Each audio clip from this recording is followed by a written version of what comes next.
En la misma semana Netflix estrenó dos películas. Una es No mires arriba y otra es Fue la mano de Dios. La primera llevamos hablando de la primera 2 semanas, 3 semanas, depende de cuando termine este vídeo. De la segunda se ha hablado muy poco y desde luego mucho menos de lo que se merece. Un momento importante, un hito, no se entiende en sí mismo. Necesitamos entender su contexto, necesitamos entender su relación y sobre todo la reacción de los demás para entender este momento, este hito. Si deduzco que este momento es distinto a este, es porque hay una diferencia. La diferencia no está en los momentos mismos, está en las reacciones de los demás a esos momentos. Esto es un gol, podemos decir que es un buen gol, pero lo que lo diferencia de otros goles, y por lo cual gente como yo que no sabemos nada de fútbol lo conocemos, es por las reacciones de los demás, es por lo que hemos oído de este gol, es por cómo lo vivieron y por su contexto. Esta idea central en Fue la mano de Dios y en su decisión de cómo narrar la misma película. ¿Sabes este momento típico en el arte? Que es cuando te planteas crear algo, digamos una pintura, y quieres que esa pintura cuente algo, más allá de exponerlo, más allá de lo que se muestra la pintura, quieres que ese contenido se traduzca en elementos compositivos de la pintura, en su forma. Si queremos hacer una pintura sobre la soledad, sobre la esperanza, elegiremos determinados colores, elegiremos un equilibrio en la composición, elegiremos unos sujetos, elegiremos incluso un formato cuadrado, elegiremos un formato panorámico, dependerá. Nino Rota debió hacerse preguntas parecidas en su medio artístico cuando escribió la banda sonora de 8,5. Tuvo que preguntarse a qué suena la farsa, a qué suena sentir que lo que hace no tiene valor, que es solo entretenimiento, a qué suena ser un impostor y quién los caracteriza. Supongo que Nino Rota se tuvo que hacer preguntas así. Fue la mano de Dios es mi película favorita del año. Paolo Sorrentino tuvo que hacerse la siguiente pregunta, y es: ¿cómo se hace una película sobre un trauma? El trauma de tu vida. Cuando el trauma de tu vida es que no te dejaron ver. Esta película quiere hablar de mito y quiere hablar de trauma. El trauma será lo que vaya a determinar el cómo se narra la película, dónde se coloca la cámara, a qué apunta, cuál será la focal elegida, también cómo serán sus decorados, cómo se presentarán a los personajes o cuántos personajes habrá en la película. Los mitos los va a construir de forma fácil, apoyándose en la decisión artística que ha tomado en base al trauma, la forma de narrar. La forma de narrar de Fue la mano de Dios es dialéctica, es la justaposición. Este estilo de narración se manifiesta en dos vías distintas. La primera está a lo largo de toda la película. Me fijé desde el primer momento y me pregunté ¿por qué? ¿Por qué hay este contraste? ¿Por qué hay todo el rato esta justaposición entre primerísimos planos de personajes? Y es porque Paolo se está contando a sí mismo, pero no se está contando a sí mismo por su entorno, por sus lugares ni por sus acciones. Se está contando a sí mismo por la cara que ponían sus familiares, por los gestos que hacían sus familiares, por los gestos que hacía él mismo, por lo que decía cada uno. Si están comiendo, lo importante no es la comida, lo importante es los gestos de cada uno y lo que se han dicho. Y con esta decisión se va a algo que siempre ha sido típico en las películas de Paolo, y en los grandes planos en los que hace un montón de juegos estéticos, artísticos, como podría ser Wes Anderson.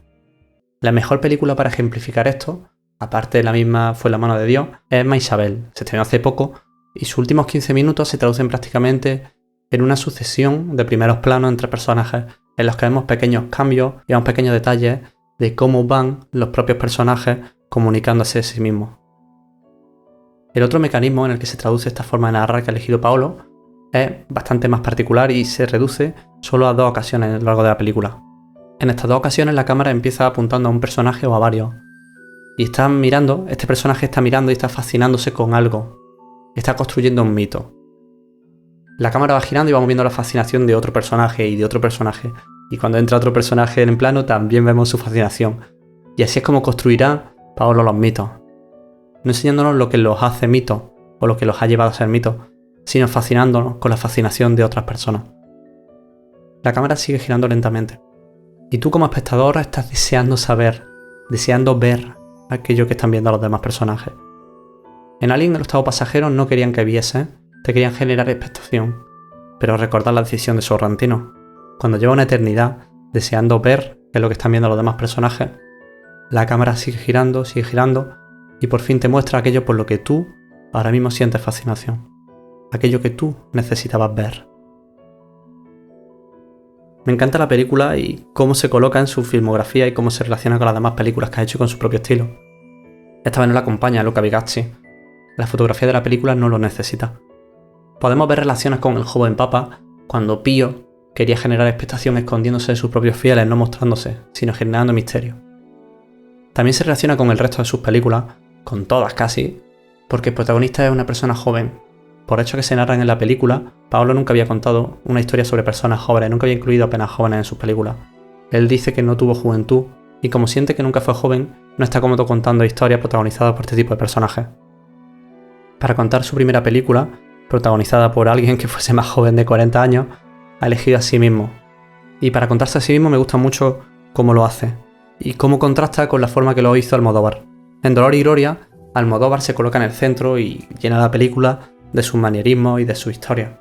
Intenta ser autocrítico, intenta mostrar también su lado más oscuro, pero para mí estuvo claro que durante toda la película había una pulsión, un intento de Almodóvar porque el público le perdonase, porque el público le redimiese y porque el público terminase queriéndolo. Se muestra excesivo pues en todos sus elementos negativos y en todos sus aspectos más luminosos. Sorrentino en Fue la mano de Dios hace lo contrario.